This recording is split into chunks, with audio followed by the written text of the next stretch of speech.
வணக்கம். நான் ஸ்ரீரங்கம் ரவி உங்களோட பேசிகிட்ருக்கேன். இது வார பலன்கள். தொடங்கும் நாள் நான் முன்னாடியே சொன்ன மாதிரி ஒவ்வொரு ஞாயிற்றுக்கிழமையும் 27ஆம் தேதி ஜூலை மாதம் தொடங்கி அடுத்த சனிக்கிழமை என்ன 2ஆம் தேதி ஆகஸ்ட் மாதம் பலன்களை இப்பொழுது நாம் பார்க்கலாம். துலாம் ராசி. உங்கள் ராசிநாதனான சுக்கிரன் எங்கே இருக்கார்? 9ஆம் வீட்டில். சரி, அதிர்ஷ்டத்தை கொடுக்கக்கூடிய குரு எங்கே இருக்கார்? அவரோட கை கோத்துன்னு 9ஆம் வீட்டில் தான் இருக்கார். குருவும் சுக்கிரனும் 9ஆம் வீட்டில் இருக்கும் பொழுது தெய்வ பக்தி உடையவர்களுக்கு தெய்வம் வெயிட் பண்ணிட்டு இருப்பார், உங்களுக்கு என்னையா வர வேணும் அப்படின்ட்டு. அந்த அளவுக்கு ஒரு சாதகமான பலன்களை எல்லாம் நிகழ்த்தக்கூடியது. அப்படின்னா இப்போ தெய்வ கடாட்சம் இருந்தால் நம்ப முடியாத பலன்களும் நடக்கக்கூடிய ஒரு காலம். சரி, 9ஆம் வீட்டுக்குடைய புதன் என்ன போனார்? 10ஆம் வீட்டில் சூரியன் ஸ்தான பலம் 10ல். அப்போது என்னன்னு சொல்கிறது, நம்ம எடுக்கக்கூடிய காரியங்கள் அனைத்தும் சரியான முறையில் நீங்கள் திட்டமிட்டாலும் சரி, திட்டமிடவிட்டாலும் சரி, அது பர்ஃபெக்டாக ஒரு காரியத்தை நடத்தணுன்னா என்ன செய்வோமோ அது தன்னிச்சையாக நிகழும், அவ்வளோதான். அப்போது தொட்ட காரியமெல்லாம் வெற்றி, அதுபோல் ஒரு நிலை. 12ஆம் வீட்டில் செவ்வாய் கிட்டத்தட்ட 29ஆம் தேதி போகிறார்.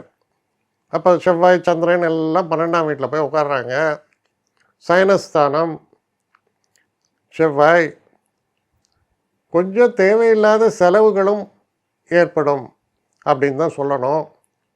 ஹெல்த்தில் சில பிரச்சனைகள் வரலாம், உடலில் உஷ்ணாதிக்கத்தினால் தொல்லைகள் வரலாம், கவனமாக செயல்படணும். அதே நேரத்தில் 6ஆம் வீட்டை செவ்வாய் பார்த்தார். 6ஆம் வீட்டிலேருந்து சனி செவ்வாயை பார்த்தார். எவனாச்சும் சண்டை போடலான்னு நினச்சி வெறுப்பேற்றுவான். சும்மா போகிற ஆளும் சுரண்டின்னு இருப்பான். பொறுமையாக செல்ல வேண்டும். அதான் ஒரு கதையில் சொல்லுவாங்க, ராமகிருஷ்ண பரமஹம்சருடைய இதில் அவர் சொல்லுவார். அவரை பார்த்து ஒருத்தன் கழுதைன்னு கூப்பிட்டானா, அவர் அதை பற்றி பாதரை பண்ணலையாம். திரும்ப கழுதானா. அப்போ பக்கத்தில் இருக்க சொல்லியிருக்கான், என்ன உங்களை இப்போ இப்படிலாம் பேசுகிறான், நீங்கள் கொஞ்சம் கூட இது இல்லைப்பா, அவனுக்கு கண்ணு தெரியாதுப்பா சரியா. ஏன்னா கழுதைக்கு 4 கால் ஒரு வால் எல்லாம் இருக்கும், எனக்கு இருக்காதெல்லாம். அவனுக்கு கண்ணு தெரியலப்பா, பாவம்னு சொல்லிட்டு போய்ட்டு வரான். எதுக்கு இதை சொல்கிறேன்னா, இதுதான் ஒரு மனுஷனோட இன்டலெக்சுவல் எபிலிட்டியோடைய உச்சகட்டம்.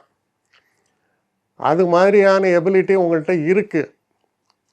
அதனால் உணர்ச்சி வசப்படாமல் காரியங்களை செய்யும் பொழுது உங்களை மிஞ்சறதுக்கு ஆளே இல்லை. ஏன்னா நான் என்ன சொன்னேன் முதல்லையே, தெய்வம் உங்களுக்கு வரம் தர காத்திருக்கிறது. அப்படிப்பட்ட ஒரு அற்புதமான காலகட்டம். குழந்தைகளால் சந்தோஷம், பெரியவர்களாக இருந்தால் பேரன் பேத்திகளால் சந்தோஷம். வெளிநாடு செல்ல வேண்டும் என்ற எண்ணம் இருந்தால் ராஜ மரியாதையோடு உங்களை வெளிநாட்டை கூப்பிட்டு உங்களை மதித்து பேசுவாங்க. கற்றவருக்கு சென்றவிடமெல்லாம் சிறப்புன்னு சொல்லுவாங்க. உங்களுக்கு அதெல்லாம் ஏற்படக்கூடிய ஒரு காலம். அற்புதமான ஒரு வாரம். மனதுக்கு நிம்மதியும் மன நிறைவையும் தரக்கூடிய சிறப்பான வாரமாக அமையும். என்னை காண்டாக்ட் பண்ணணும்னு நிறைய பேர் நினைக்கிறீங்க. தயவு செஞ்சு என்னை காண்டாக்ட் பண்ணுறதுக்கு ஒரு மெயில் அனுப்புங்க. srirangamravi1@gmail.com. இது ஸ்க்ரீனில் பார்க்கலாம், இது அப்பியர் ஆகும். இந்த மெயிலுக்கு எனக்கு அனுப்புங்க. எனக்கு நிறைய பேர் அனுப்புகிறீங்க, நான் ஒருத்தன் தான் அதை பார்க்குறேன், செய்கிறேன். ஏன்னா இது வேகமாக செய்யலாம் முடியாது. ஒரு நாளைக்கு ஒரு 3 பேர் பார்ப்போம், 4 பேர் பார்க்குறோம். அதனால் கொஞ்சம் டிலே ஆகுது. கட்டண சேவை தான். இந்த கட்டணத்தை செலுத்திய பின்பும் கிட்டத்தட்ட ஒரு 5-6 நாள் ஆகும்.